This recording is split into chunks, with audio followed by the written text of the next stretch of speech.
Namaste, welcome again. So in the last video we stopped here that we got the force.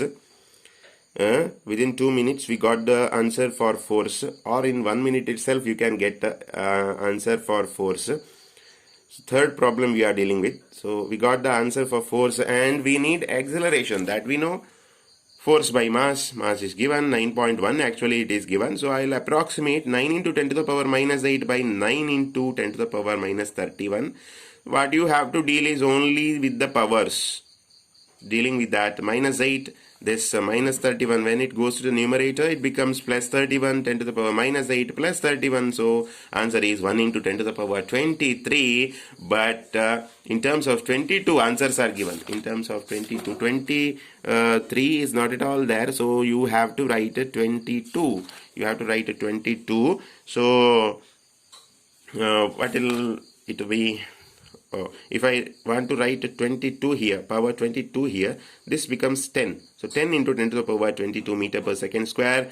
So nearest option is D, 9.01 into 10 to the power 22. Will not get the exact answer because we have approximated several times. So I'll get the nearest answer. So option is D. So no need to do as you do in final examination. You'll lose at least 15 minutes for that. Here you will get the answer within 3 minutes. So use this method. No need to write all the explanation and all. Do so many things in your mind and do whatever necessary, only the necessary thing in your rough work area. So you'll get the answer and you'll be on the top, and in the rankings you will be on the top. If you save times only, it is possible.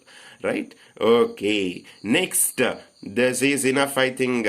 Problems enough. You might have find somewhere so many problems, but it is important. Solving problems is important, correct, in physics.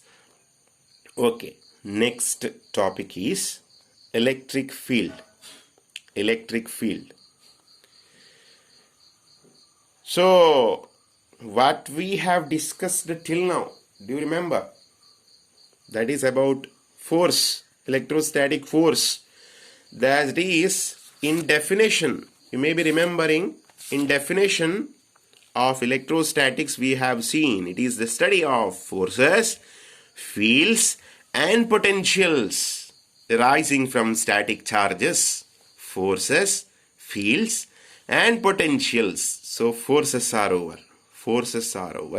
Discussion about forces are over. Now we are going into the second category, that is fields. Fields arising from static charges, that is what you call as electric field. Electric field due to a point charge Q at a point in space is the force that a unit positive charge would experience if placed at that point. What is this? You understood, right? This is the definition. This is the definition of electric field. Once again, electric field due to a point charge Q at a point in space is the force that a unit positive charge would experience if placed at that point. It is the force per unit positive charge. Simply saying, it is a force per unit positive charge. I have read the definition. You can go back and listen it again, or you can write it. Very important, definition wise. If you understand the definition, you can understand what is electric field. Otherwise you will stay as you are now. What is electric field? You will have the question even after studying all the derivations. For first, try to understand the definition. I'll explain. Don't worry. What is that? In the definition, we have considered a charge capital Q, a point charge capital Q, and we have considered another charge small q. Let us consider the distance between them is r. If I take the vector, displacement vector, that is r, And this is what we are studying now, electric field at this point. Okay. Q is point charge here. Small q is another charge from which we are testing it. And you know what is force between this q and this q now. What will be the force between this capital Q and small q? Obviously from Coulomb's law, very easy, you are very familiar. Vector sign, if I put, it will be vector F equal to 1 by 4 pi epsilon naught QQ by R square into R cap, unit vector along the direction of this force. Then we know this electric field is force per unit charge. So force you got. So what is force per unit charge? That is electric field equal to force per unit charge. From which charge you are testing it? That is small q. So this q you have to write force per testing unit charge. That is what it is saying. It is saying force per unit charge means this, not this charge. This testing charge, that is equal to F by Q, that is equal to 1 by 4 pi epsilon naught capital Q by R square into R cap. This Q, small q goes by cancelling it. F by Q is E, that is why.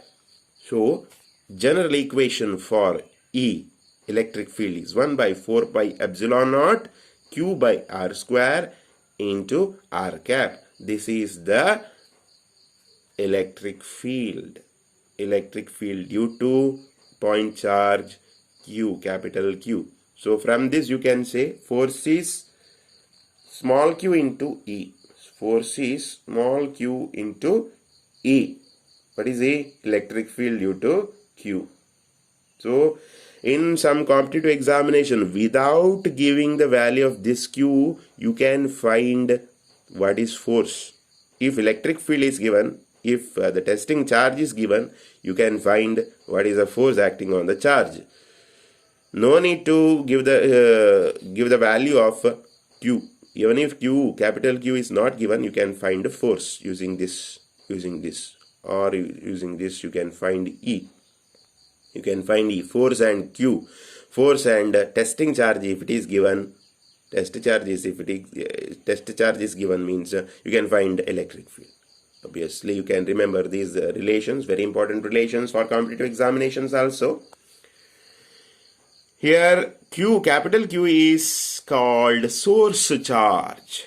Remember the name of Q. Till now we have taken it as point charge, capital Q. No need to say so afterwards. What will say? This capital Q is source charge.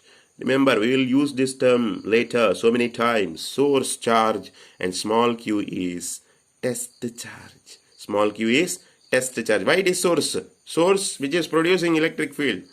And its electric field is being tested by the small q, that is test charge. You understood?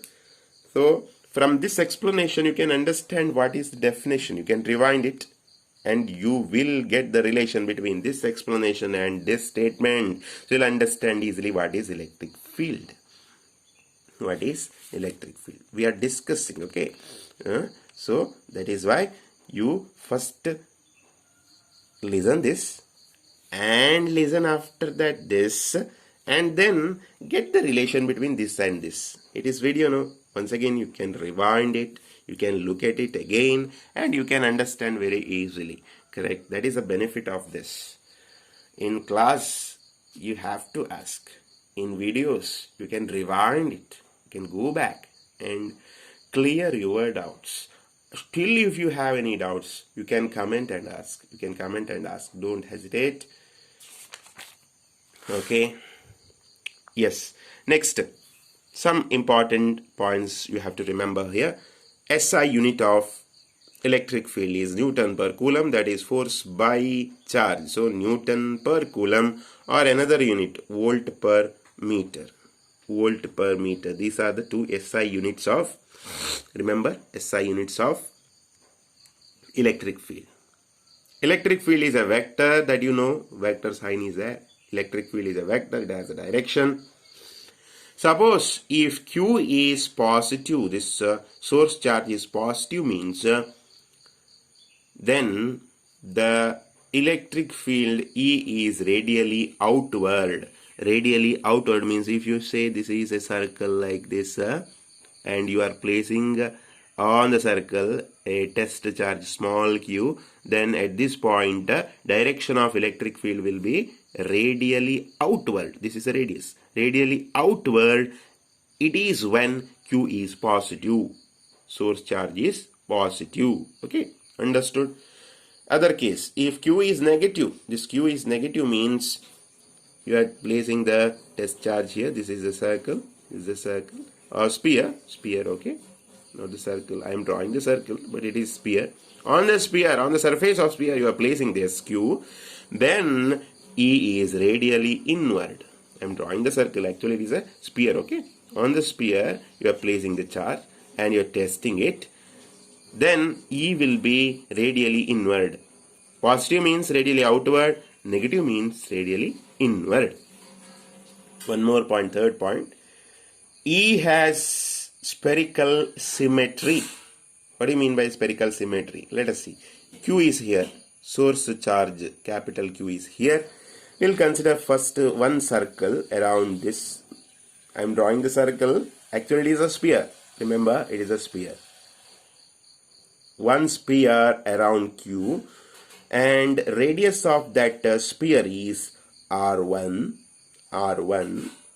And if you place a test charge anywhere on this sphere, on the surface of the sphere, you will get the same electric field, that is E1. I will consider it as E1. Whatever the direction, depending upon Q. If it is positive, radially outward. If it is negative, radially inward. So E1 is the electric field on this circle, on this sphere, whatever, around this sphere, on the surface of the sphere. E1 is the electric field. And if you consider another sphere out of this having radius R2, if you place test charge anywhere on the surface of this sphere and you check the electric field, it will be E2, another value, E2, all around this sphere. If you place anywhere on the surface the test charge you are testing, means E2 will be the electric field, will be same. Here it is E1, here it is E2. That is what you call as E has, electric field has spherical symmetry. Spherical symmetry. Remember these things. May not be asked for your final examination, but these things, this thing especially, is very important for competitive examination. So thank you for watching. Keep watching. We'll meet in the next video. All the best.